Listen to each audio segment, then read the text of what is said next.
새해 둘째 주일인데 여러분 가정의 삶에 또 하나님이 놀라운 은혜를 주시기를 바랍니다.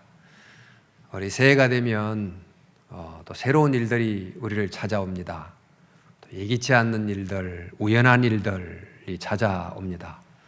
또 새해가 되면 여러 사람들을 만나게 되고 또 늘 만났던 사람도 또 새로운 표정으로 얼굴로 우리를 찾아오게 될 것입니다. 그리고 주님도 우리를 요한계시록에서 봤지만 이미 오셨고 앞으로 오실 것이지만 지금도 오고 계십니다. 우리가 알지 못하는 또 여러 방식으로 주님이 우리를 찾아오실 것입니다. 근데 좋은 일들만 오면 좋겠고 또 좋은 사람들만 나를 찾아오면 좋겠고 또 주님도 좋은 것을 들고 정말 그런 모습으로 오면 좋겠습니다. 그런데 그런 좋은 일, 좋은 사람이 오기를 기대하는 것도 참 중요하지만 그러나 그 일은 내 뜻대로, 내 생각대로 될 수는 없습니다. 더 중요한 것은 어떤 일이 오든지 또 어떤 사람이 오든지 주님이 어떤 모습으로 때로는 책망으로 위로로 오시든지 내가 어떻게 만나느냐 하는 것이 더 중요한 것입니다. 사람마다 사람을 만나는 스타일이 있어요. 어떤 사건을 대하는 자기의 방식이 있습니다. 그것이 성격이 되고 습관이 되는데 이것이 쭉 누적되다 보면 바로 그것이 그 사람의 삶이고 운명이 된다고 해서 인격이 운명이다, 또 습관이 운명이다 그런 말을 하기도 합니다. 정말 새해 새로운 일이 와서 새해가 되기를 또 새로운 사람이 와서 새롭게 되기를 바라지만 사실 새해를 새롭게 만드는 것은 그 많은 다가오는 일들, 사람들을 내가 바르게 새롭게 만남으로 새해가 된다 하는 것을 기억해야 될 것입니다. 자, 그러면 우리를 찾아오는 여러 일들을, 사람을 우리는 어떻게 만나야 될까요? 많은 사람들이 다양한 상황을 맞이할 때 또 그럴 때 어떻게 만나야 되는가를 알려주는 중요한 성경이 말하는 영적 원리가 있습니다. 그 원리를 소위 말해서 황금률 이렇게 이제 부릅니다. 여러분, 먼저 새해가 되면 우리에게 여러 상황들이 오는데 어떤 상황이 올지를 모릅니다. 바라기는 좋은 일만 오기를 바라는 마음으로 새해 복 많이 받으세요. 그런 인사말은 그 복이 어디서 온다고 주로 생각하느냐 하면 어떤 내가 알지 못하는 바깥에서부터 행운으로 또 정말 좋은 일로 이렇게 오기를 기대하는 그런 말로 새해 복 많이 받으세요 이렇게 합니다. 그런데 그런 일이 오면 좋겠지만 그러나 그보다 더 중요한 것은 말씀드린 것처럼 어떤 일이 오든지 어떤 상황이 오든지 더 중요한 것은 내가 어떻게 반응하느냐가 중요하다는 거예요. 왜냐하면 그 다양한 일들에 대한 나의 반응이 상황을 좋게도 만들고 나쁘게도 만들기 때문입니다. 그런데 우리는 주로 내게 다가오는 이런 상황에 대해서 어떻게 반응을 할까요? 염려하고 걱정하는 방식으로 반응하거나 또 불평하거나 불만하는 방식으로 반응하기가 쉽습니다.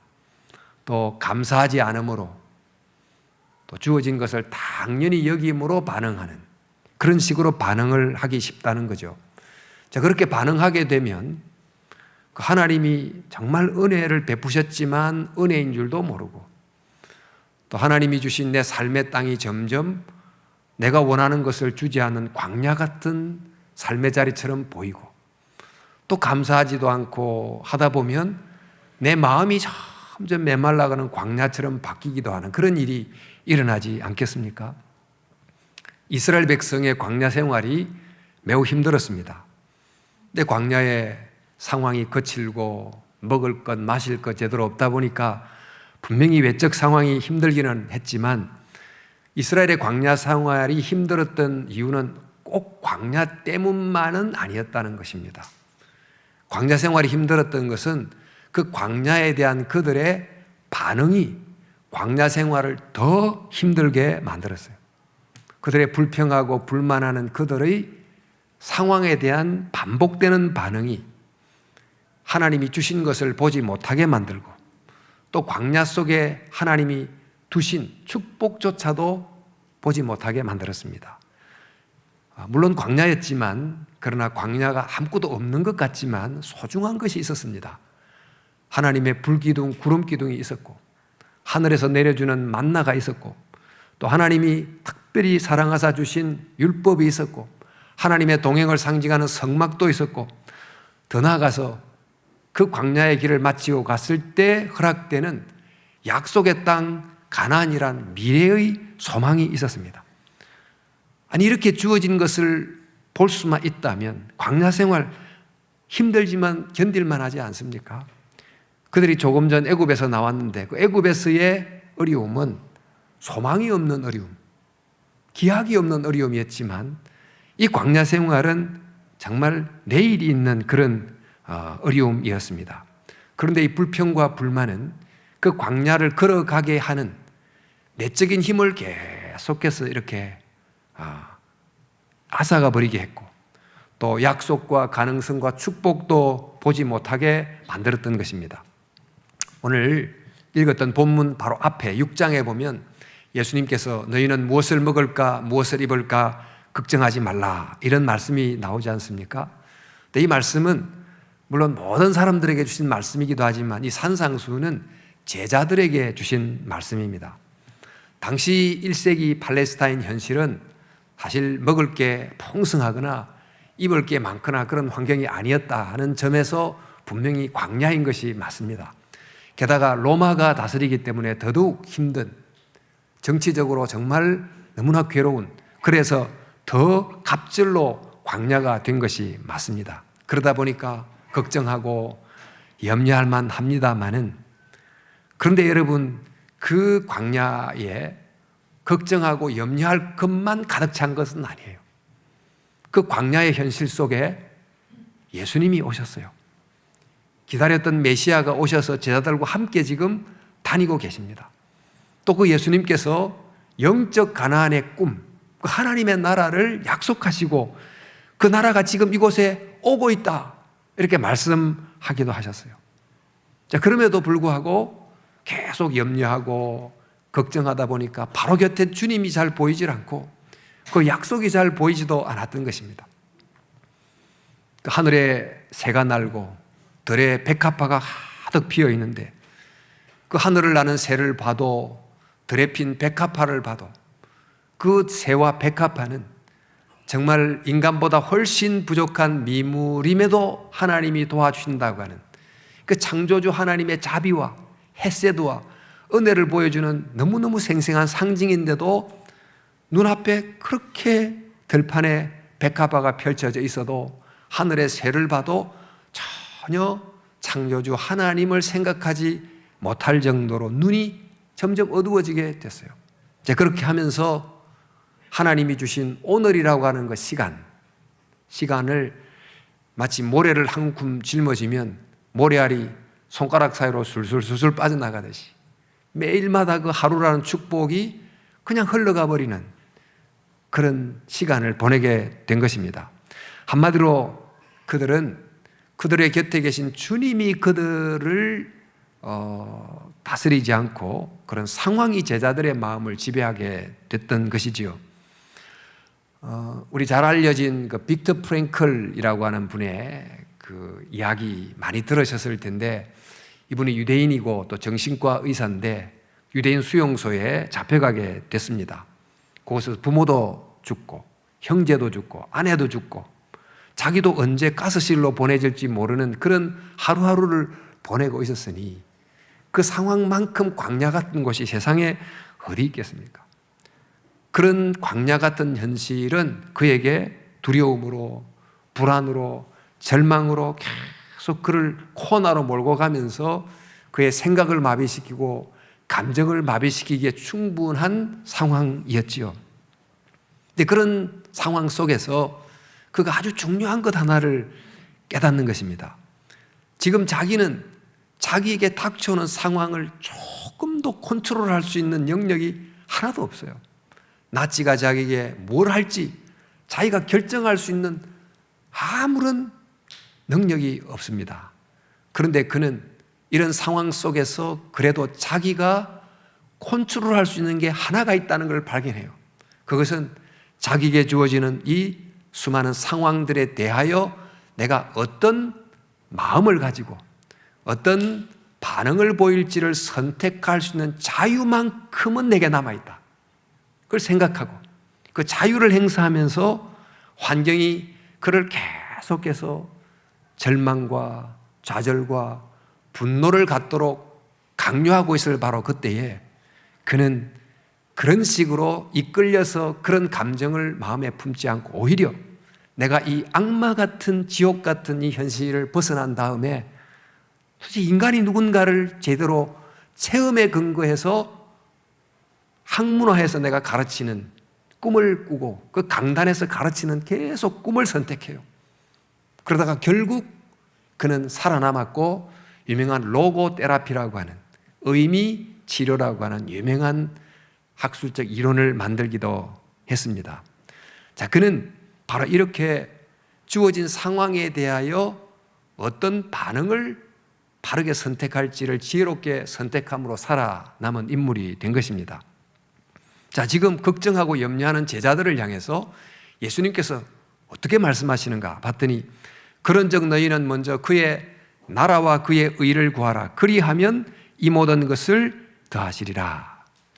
그의 나라를 구한다고 하는 것은 그의 나라, 즉 그의 통치, 즉 내게 여러 상황이 다가오는데 그 상황이 내게 어떤 감정과 생각을 지배하도록 통제권을 다 주지 말고 이 상황을 다스리는 분이 하나님이심을 인정하고 그 하나님께 주인 자리를 내어드리라는 거예요.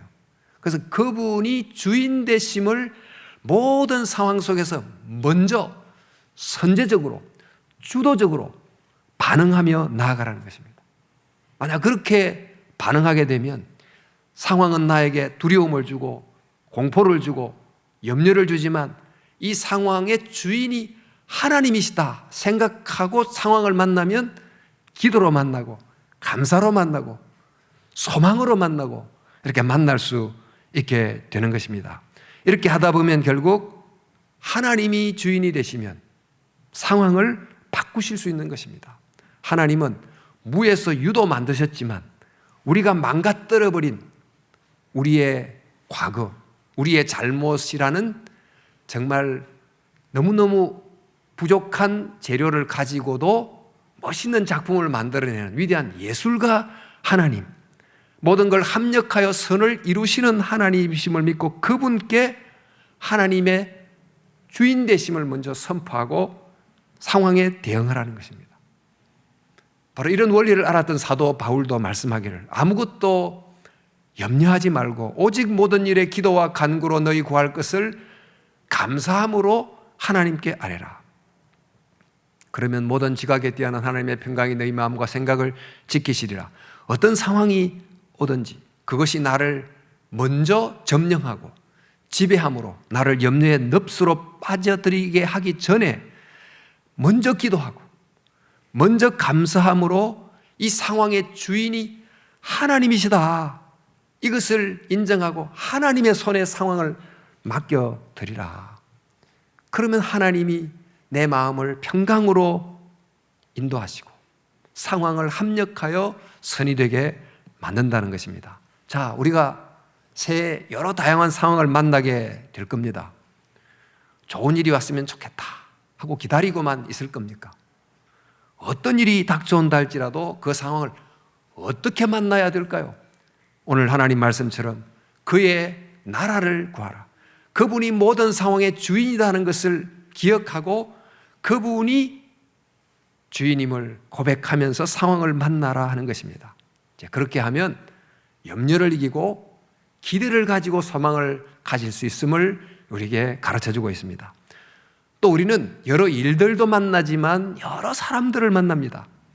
좋은 사람들 만나면 좋겠지만 그러나 그렇게 늘 그런 사람만 만나기를 우리가 기대할 수는 없습니다. 또 만났던 사람들도 늘 좋은 표정으로 다가오면 좋겠지만 뭐 그런 것을 보장할 수는 없습니다. 어떻게 해야 됩니까? 어떤 사람이 오든지 그 사람이 어떤 표정으로 나에게 다가오든지 문제는 내가 그들을 어떻게 대하느냐, 내가 어떻게 만나느냐가 더 중요하다는 것입니다. 그런데 우리는 주로 사람들을 어떻게 만날까요? 우리 7장 1절에 이렇게 시작합니다. 비판을 받지 아니하려거든 비판하지 말라. 너희가 비판하는 그 비판으로 너희가 비판을 받을 것이요. 왜 이런 말씀을 하셨을까요? 이것은 우리가 상대를 만날 때 주로 비판하는 마음으로 만나기가 쉽다, 그런 뜻이겠지요. 물론 건전한 의미에서 비판은 필요합니다만은 여기서 비판한다는 의미는 내 관점으로 상대를 먼저 평가함으로 시작하지 말라는 거예요. 자기 관점이 언제나 앞서고 또 내 관점을 따라 본 그 사람이 진짜 그 사람이야 이렇게 생각하고 그 사람의 만남을 스타트하지 말라는 것입니다. 사람을 판단하는 것은 사실 사람의 몫이 아니에요. 그러니까 그 사람이 정말 어떤 사람인지를 제대로 평가하는 것은 하나님의 몫이에요. 왜냐하면 그 사람의 깊은 동기를 하나님만이 아시기 때문에, 그 사람의 풀 스토리를 하나님이 아시기 때문에 우리는 그 사람을 제대로 평가할 수가 없습니다. 그럼에도 불구하고 내가 본 그 관점으로 보인 그 사람을 전부라고 생각하고 내가 평가한 그 사람이 바로 그 사람이라고 생각하고 판단하는 것은 내가 그 사람 위에 하나님 자리에 앉는 거예요. 내가 그 사람 위에 하나님 노릇을 한다는 것입니다. 이렇게 서로가 서로에게 자기 관점으로 사람을 보고 그것에서부터 그 사람을 평가하기 시작해 들어가고, 그렇게 만나면 사람이 그 사람 자체로 만나는 게 아니고 내 관점으로 보여진 사람, 저 사람의 관점으로 보인 나가 만나니까 진정한 만남이 이루어질 수가 없고, 만날수록 오해가 생기고 또 엇나가게 되고 그렇게 되지 않겠습니까? 그러면 사람을 어떻게 만나야 됩니까? 비판하지 말라, 이런 부정 문장을 긍정 문장으로 바꾸면 어떻게 될까요? 우리가 잘 아는 역지사지, 그 사람의 입장에서 먼저 생각해 보라는 거예요.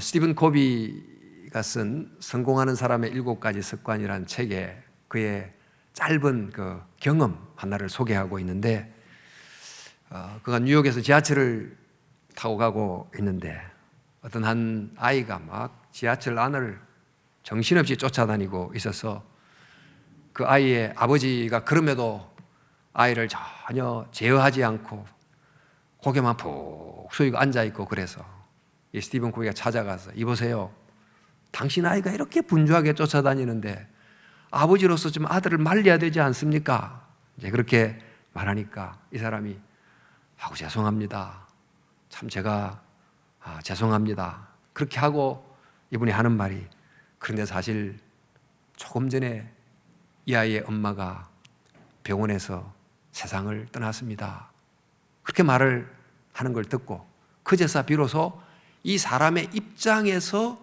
이 사람이 왜 이런 일을 할 수밖에 없는지를 깨닫게 된 거죠. 그러면서 그 사람을 이해하게 됐다는 에피소드가 있습니다.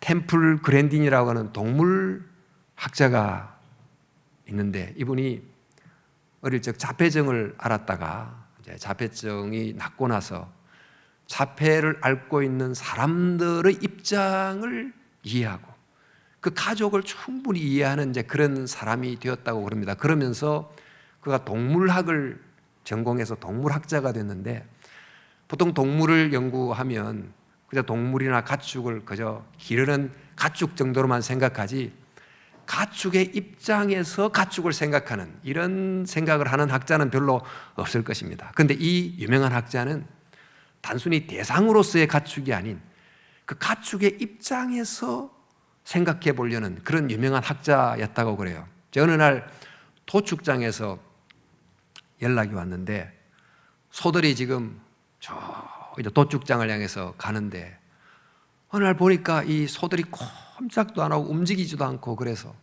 몽둥이로 막 때리고 이렇게 설레고 이래도 전혀 움직이지를 않는 거예요. 그래서 이 학자를 이제 불러가 왜 그런가? 그래서 학자가 쭉 둘러보더니 저기 통로에 있는 창문 몇 개 여세요. 그러니까 창문을 여니까 그냥 소가 쑥 도축장을 향해 갔다는 거예요. 그러니까 창문을 닫아 놓음으로 그 깜깜한 곳이 주는 그 공포감 때문에 가축이 꼼짝하지 않고 있었는데 이 가축의 입장에서 생각해보자 답이 뻔하게 나온 거예요. 창문 몇 개 여는 것으로 문제가 다 해결될 수 있었던 이것이 바로 가축의 입장에서 생각함으로 발견한 그런 내용이 됩니다. 여러분, 이렇게 역지사지를 했더니 단 5분 만에 답이 나오는 것을 그렇게 하지 않으면 한 달이 가도 오해하고 이해하지 못하고 그런 일이 지속이 되는 거죠. 우리가 잘 아는 선한 사마리아인의 비유 아시잖아요. 한 사람이 길을 가다가 강도를 만나 쓰러지게 됐어요. 이 사람을 곁을 지나가던 제사장과 레위인이 보고 고민을 합니다. 내가 어떻게 해야 되지? 그러다가 만일 내가 가던 길을 멈추고 이 사람을 도와주면 내게 무슨 일이 일어날까? 생각해 보니까 뭔가 복잡한 일이 일어날 것 같아. 그래서 그냥 지나가 버려요. 그러니까 자기를 중심으로 먼저 생각해 본 거죠. 근데 사마리아인이 옆에 지나갔어요. 사마리아인은 이렇게 생각합니다. 만일 내가 지나가서 그 사람을 돕지 않으면 그 사람에게 무슨 일이 생길까? 생각해 보니까 이 사람 죽을 거예요. 그러니까 그 사람을 도운 것입니다. 그 사람의 입장에서 먼저 생각했다는 거예요. 자, 여러분, 우리가 새해 여러 사람들을 만나게 될 텐데 무엇을 먼저 해야 됩니까? 어떻게 반응해야 됩니까? 그러니까 나의 관점에서 보고 판단하는 것으로 시작하지 말고 상대의 입장에서 보고 공감하는 것으로부터 만남을 시작하라는 거예요. 그렇게 시작하다 보면 점점 이해가 되고 또 공감이 되고 친구가 되고 원수도 화해가 되고 이런 일이 일어나게 된다는 것입니다. 자, 여러분, 우리는 우리에게 다가오는 여러 일들도 만나고 또 우리를 찾아오는 여러 사람들도 만나지만 또한 우리를 찾아오는 주님을 만납니다. 우리 주님은 이 상황이나 사람처럼 눈에는 보이지 않으나 오셨던 주님은 또 미래에 오실 주님은 지금도 오고 계시는데 그 주님을 어떻게 우리가 만나야 될까요? 예수님은 제자들에게 우리 말씀한 비판하지 말라는 그 다음 단락에 말씀하기를 구하라 그러면 너희에게 주실 것이요 찾으라 그러면 찾아낼 것이요 문을 두드리라 그러면 너희에게 열릴 것이니 구하라 찾으라 두드리라 비슷한 말씀을 3번 반복하셨습니다. 그리고 8절에 이어 말씀하시기를 구하는 이마다 받을 것이요 찾는 이가 찾아낼 것이요 두드리는 이에게 열릴 것이나 한 번 더 비슷한 말을 강조하며 말씀해 주십니다. 자, 이것은 무슨 뜻입니까? 지금 주님께서 오라는 거죠. 나는 너희를 만날 준비가 다 돼 있다. 언제든지 들을 준비가 다 돼 있다. 구하라, 찾으라. 나는 문을 열 준비가 돼 있다. 두드려라. 이런 말씀이 됩니다. 이 말씀은 하나님이 우리를 아들로 먼저 삼으시고 우리를 자녀로 대접하고 계시고 우리를 위해서 독생자를 먼저 보내셨다는 의미가 속에 담겨 있어요. 이렇게 우리를 향하여 먼저 아들로 대접하시고 구하라, 찾으라, 두드리라 이렇게 이제 말씀하시면서 우리에게 주님이 오시는데 그 주님에 대하여 우리는 어떻게 반응하고 어떻게 만날까요? 자, 여러분, 이 구하라, 찾으라 라고 한 말씀 그 뒤에 나오는 예화를 한번 보면 이런 예화가 나옵니다. 너희 중에 아들이 한 사람 있는데 아들이 아버지에게 떡을 달란다고 하자. 어느 아버지가 떡을 달라고 하는데 돌을 주겠니? 또 아버지 생선 주세요. 어느 아버지가 생선을 구하는데 뱀을 주겠니? 이런 이제 예화를 쓰시는 거예요. 이 예화 속의 뉘앙스가 어떤 뉘앙스입니까? 지금 한 아들이 아버지께 뭘 구하는데 속으로는 구해봤자 소용없어. 아버지는 내게 관심도 없지 뭐. 떡을 구하는데 아버지는 뭐 떡을 생각하지 않고 아버지 마음대로 아무거나 줄 거야. 뭐 이런 뉘앙스가 이 속에 담겨 있는 거죠. 자, 그렇다면 이 아들은 지금 아버지를 부르긴 하지만 아버지를 어떤 존재로 여기는 겁니까? 아버지를 그저 옆집 아저씨 정도로도 여기지 않는 거죠. 그러니까 정말 아버지를 아버지로 대접하지 않는 것입니다. 왜 이런 예화를 주님께서 드신 걸까? 육신적으로 부자 부녀 관계에서도 있을 수 없는 일인데 영적인 부자 부녀 관계에서 이런 일이 있을 수도 있다. 이런 뉘앙스가 담겨 있지 않습니까? 근데 이 말을 들으면 그래도 우리가 어떻게 주님께 대해서 이렇게 대접합니까? 우리는 그렇지 않습니다. 이렇게 말하실지 모르겠습니다. 그러나 한번 생각해 보세요. 우리가 기도합니다.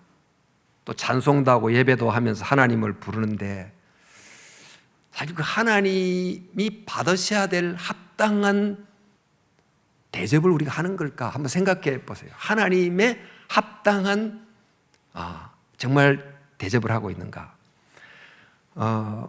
주님이 찾아온다고 그러시잖아요. 환경을 통해서도 만남을 통해서도 말씀과 기도를 통해서도 이렇게 찾아오시는데 찾아오시고 우리의 문을 계속 두드립니다마는 사실 우리는 그분의 노크 소리를 잘 듣지 못합니다. 그리고는 하나님이 나를 관심 가지시고 별로 찾아오시는 것 같지 않아 이렇게 말씀하곤 하잖아요. 근데 정말 주님이 우리를 잊으시고 별로 찾아오지 않으시는 걸까? 아니면 우리가 그분의 마음의 문을 두드리는 노크 소리를 기울이는 마음이 별로 없는 걸까? 어떤 게 맞을까요? 우리 계시록에 나오는 라오디게아 교회 교인의 경우는 볼지어다 내가 문 밖에서도 두드리노니 하고 문을 두드렸는데 주님은 두드렸는데 정작 이 교인들은 듣지를 못했습니다. 즉 주님을 부르지만 사실 주님의 찾아오심에 대한 기대가 별로 없어요. 주님의 오심에 대한 갈망이 없는 것입니다. 그렇다면 이 교회 속에서 주님은 어떤 존재로 대접을 받고 있습니까? 꼭 만나야 될 분, 사모하는 분이 아닌 오셔도 안 오셔도 별 관계가 우리끼리 그냥 좋은 그런 분으로 대접을 받는다는 느낌이 없습니까?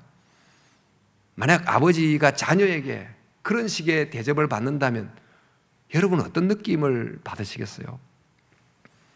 우리는 지금 코로나 상황이기 때문에 대면 비대면을 겸해서 예배를 드리긴 합니다만 이제 코로나 상황이 잘 해결이 됐고 이제 예배에 나와서 드릴 수 있음에도 불구하고 이제는 편한 것이 익숙이 돼가지고 예배당에 나오지 않고 예배를 드린다고 합시다.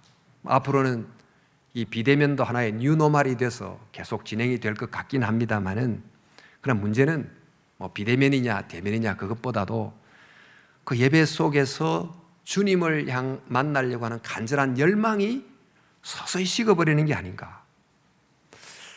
만약 이곳에 유명한 아이돌이 와서 공연한다 이러면 서로 간에 내가 먼저 현장에 가겠어요 하고 막 신청을 불이 나게 할 텐데 주님을 만나러 오는 그 현장에 대해서는 별로 마음이 없다면 그 예배 때 하나님을 우리는 어떤 정도로 대접하고 있는가를 생각해 볼 수 있다는 것입니다. 그러니까 예배란 말이 worship, 잘 아듯이 worthy라고 하는 그분의 존재의 격에 맞게 그분을 대접해 드리는 게 예배잖아요. 근데 정말 하나님의 격에 맞게 그분의 어떤 존재에 맞게 그분을 대접해 드리는 게 도대체 어떤 걸까? 우리는 그렇게 하고 있는 걸까? 찬송을 부르기도 합니다만 찬송을 부를 때 찬송가 가사 속에 담긴 그분에 대한 이 한 구절 구절을 정말 마음에 담고 고백처럼 노래를 하는지 건성으로 그냥 흘러가듯이 노래를 하는지 그렇다면 찬송을 받으시는 하나님 편에서는 마음에 담기지도 않는 내용을 곡조로 부를 때 하나님은 하나님으로 대접받는다는 느낌이 있을까요? 우리가 주님께 기도를 하는데도 주님은 귀 기울여 듣지만 하나님이 들으신다는 확신이 별로 없이 기도한다면 또 하나님은 어떠실까? 우리가 어떤 사람을 만났는데 나를 만나고는 앞에 두고도 계속 딴 곳 쳐다보고 있고 내가 이야기하는데 스마트폰이나 막 만지고 있고 이러면 이 사람에게 나는 누구지? 존재가 패싱당하는 느낌, 뭐 이런 걸 느끼지 않겠습니까?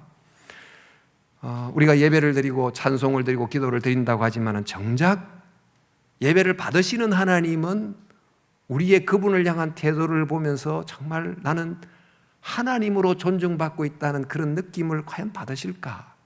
그런 생각을 하게 돼요. 그런데 여러분, 이렇게 구하라, 찾으라, 두드리라 하는 말씀을 하신 다음, 그리고 이제 아버지와 아들에 관한 예화를 한 다음 무슨 구절이 나오는가? 여러분 보시니까 7장 12절에 그러므로 무엇인지 남에게 대접을 받고자 하는 대로 너희도 남을 대접하라. 이것이 율법이요 선지자이니라. 이렇게 되어 있어요.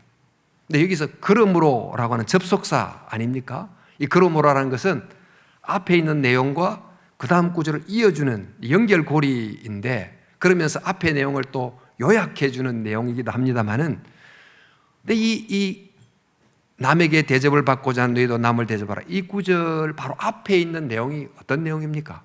구하라, 찾으라, 두드리라, 이 내용 바로 그 다음에 그러므로 하고 나와 있으니 이 구절은 문맥상 바로 앞에 있는 내용과 연결되어 있다라고 생각할 수 있습니다.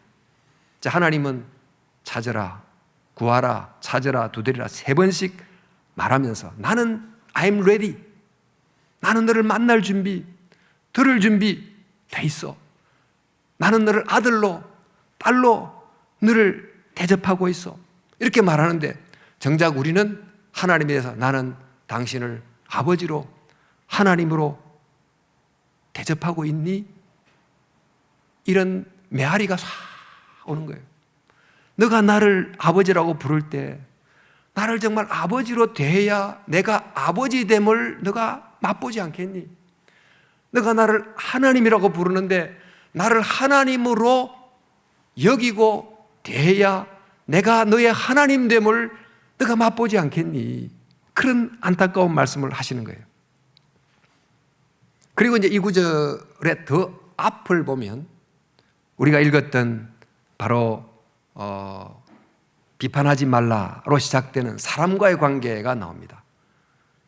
그러니까 이 황금률이라고 하는 이 내용이 그러므로, 그러니까 곧 더 앞의 내용은 비판하지 말라는 말씀인데, 우리가 이제 이건 충분히 사람과의 관계에서 적용할 수 있듯이 내가 어떤 사람에게 인격적으로 대접을 받고 싶고 존중 여김을 받고 싶어 하면 그냥 가만히 있지 말고 너가 먼저 그를 인격적으로 대하고 너가 먼저 그를 존중히 여기라는 거예요. 그리고 또 이 그러므로에 걸리는 그 문맥을 조금 더 확장시키면 어디까지 가느냐 하면, 지금 우리가 읽었던 이 7장 12절 이것이 율법이요 선지자니라 하고 말씀하신 율법과 선지자라는 말씀이 산상수훈 어디에 나오느냐면 5장 17절에 나와요. 내가 율법이나 선지자를 폐하러 온 줄로 생각하지 말라. 폐하러 온 것이 아니요 완전하게 함이로다. 우리 산상수훈 팔복이 나오죠. 팔복. 그리고 바로 이 5장 17절 내용이 나오고 7장 12절까지 그 사이에 우리가 잘 아는 산상수훈 내용이 들어있어요. 지금 산상수훈은 율법과 선지자, 율법은 하나님의 법, 또 선지자라는 것은 그 법을 실생활에 적용한 삶을 다 포함한, 말하자면 성경 내용인데, 그 성경 내용을 예수님께서 더 탁월한 관점으로 다시 바르게 해석하여 어떻게 삶 속에 적용해야 될지를 짧게 압축해서 말씀해 주신 게 바로 산상수훈이거든요. 그게 바로 율법과 선지자, 율법과 선지자 그 사이에 이렇게 들어 있습니다. 자, 여러분, 산상수훈은 그 율법과 선지자라고 하는 성경을 압축한 것이고, 또 그 산상수훈을 압축한 내용이 바로 그 유명한 황금률입니다. 우리 성경과 율법과 선지자라고 하는 성경책 속에 수많은 말씀들이 있지만 다 나누어 보면 결국 하나님을 어떻게 대할 것인가, 하나님 사랑, 사람을 어떻게 대할 것인가, 이웃 사랑, 우리에게 주어지는 수많은 상황을 어떻게 대할 것인가, 하나님에 대한 믿음, 이런 내용 아닙니까? 그런데 이런 모든 상황 속에 우리가 어떻게 대해야 됩니까? 그 모든 상황 속에 적용될 수 있는 보편적인 영적 원리가 있다면 그것이 바로 오늘 읽었던 황금률인 것입니다. 너희가 대접을 받고자 하는 대로 너희도 남을 대접하라. 자, 그런데 이 황금의 원리, 황금의 영적 원리를 말씀한 다음에 이어 나오는 말씀이 뭐냐 하면 좁은 문으로 들어가라는 말씀이에요. 보세요. 좁은 문으로 들어가라. 멸망으로 인도하는 문은 크고 그 길이 넓어 그리로 들어가는 자가 많고 생명으로 인도하는 문은 좁고 그 길이 협착하여 찾는 자가 적음이라 그랬어요. 여러분, 의미는 문맥이 결정해요. 예를 들어 제가 어떤 어린 아이가 있는데 제가 막 손을 들고 이렇게 하고 있어요. 그러면 저하고 이 어린 아이만 나오는 사진을 딱 찍으면 제가 어린 아이를 막 때리려고 하는 아주 나쁜 사람이 되잖아요. 근데 사진을 조금 더 확대해 보니까 그 어린 아이 뒤에 나쁜 깡패가 한 사람이 있어. 그럼 저는 그 아이를 보호하려는 사람이 되잖아요. 그 문맥에 따라서 의미가 확 달라지지 않겠어요? 지금 이 황금률 말씀과 좁은 문으로 들어가라는 게 지금 서로 막 함께 문맥으로 연결되어 있거든요. 자, 좁은 문으로 들어간다. 우리는 주로 어떻게 생각해요? 고난의 길, 어려운 길, 그렇게 생각하지 않습니까? 근데 성경은 좁은 문이 고난이다, 어렵다 그런 말 하지 않았어요. 좁은 문은 찾는 자가 적은 문이에요. 그럼 이 좁은 문은 뭘까요? 좁은 문은 예수님 따르는 거죠. 예수님 따르는 것은 산상수훈을 따르는 거죠. 산상수훈을 따르는 것은 율법과 선지자의 내용을 요약한 그 말씀을 따르는 건데 그 율법과 선지자의 내용을 요약한 내용이 바로 뭐죠? 황금률인 거예요. 그러면 좁은 문으로 들어간다는 것은 황금률을 시작으로 만난다는 거예요. 우리가 사람을 만날 때 그 사람의 입장에서 시작함으로 그 사람의 만나는 문을 여는데 이것이 옳지만 이것이 바르지만 실제로 황금률의 방식으로 사람을 만나는 사람이 매우 적다는 것입니다. 황금률의 방식으로 하나님을 정말 만나는 사람이 옳지만 적다는 거예요. 우리 상황을 하나님이 주인이다 생각하고 상황을 만나야 되는데 그렇게 만나는 사람이 적다는 거예요. 그런데 그런 황금률의 방식으로 처음 만납니다. 문을 이제 열고 스타트를 하는데 처음에는 조금 그래 하다가 계속해서 황금률의 길을 가는 사람은 또 적어요. 좁은 길을 가는 게 어려운 거예요. 계속해서 그 사람의 입장에서 생각해주고 계속해서 그 사람의 관점에서 이해해주고 하면서 가기가 어려우니까 좁은 길이 되는 것입니다. 여러분, 정말 복잡한 세상이에요. 수많은 상황들, 너무너무 다양한 사람들, 그리고 여러 내가 알지 못하는 모습으로 오시는 주님의 다가오심, 내가 어떻게 해야 될지, 무엇을 해야 될지. 근데 이렇게 복잡할수록 간단한 핵심 원리를 잘 붙잡고 그것을 구체적으로 적용하는 게 매우 중요합니다. 지금 그래서 주님께서 모든 상황, 모든 경우에 적용될 수 있는 가장 간단한 원리를 하나 우리에게 주시고 이것을 기억하고 이것을 늘 적용하라고 가르쳐 주시는 거예요. 여러분, 다양한 상황을 만나거든 황금률의 문을 열고 황금률의 길을 가도록 해보세요. 여러 상황이 올 때 그 상황이 먼저 내 감정을 지배하도록 하지 말고 모든 상황을 만나면 이 상황의 진짜 주인은 하나님이시다. 그 하나님이, 상황이 나를 다스리지 않고 상황을 다스리시는 주님이 나를 다스리게 한다라고 생각하고 그의 나라, 그분의 주 되심을 먼저 선언하고 거기서부터 상황을 만나기를 시작하라는 거예요. 그리고 계속해서 모든 상황을 만날 때마다 주님의 주 되심을 고백하면서 그 길을 걸어가면 하나님의 하나님 되심을 맛보게 된다는 거예요. 우리가 사람을 만날 때도 좀 반복이 되지만 먼저 황금률의 문을 열고 그 사람을 만나라. 즉 그 사람의 입장에서 그 사람을 생각함으로 이해하기 시작하고 또 계속해서 공감하고 그런 길로 꾸준히 가라는 것입니다. 그러면 비판 대신에 격려하게 되고, 오해 대신에 이해하게 되고, 비난 대신에 칭찬하게 되고, 결국 그 사람을 친구로 사귀고 정말 공동체가 될 수 있잖아요.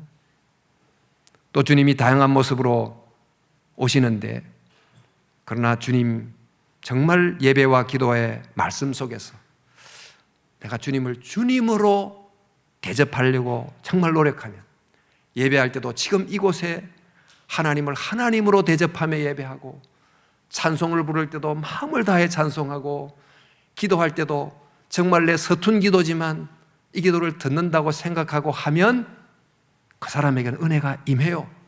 하나님을 만날 수 있게 됩니다. 그리고 마침내 우리가 정말 구하는 것, 하나님 자신, 성령을 깨닫게 되는 거죠. 자, 그런 점에서 이 황금률은 모든 사람들이 들어가야 될 문, 즉 시작점이 되고, 또 황금률은 모든 사람이 지속적으로 가야 될 과정, 즉 길이 되는 것입니다. 사랑하는 성도 여러분, 한 해가 시작이 됐습니다.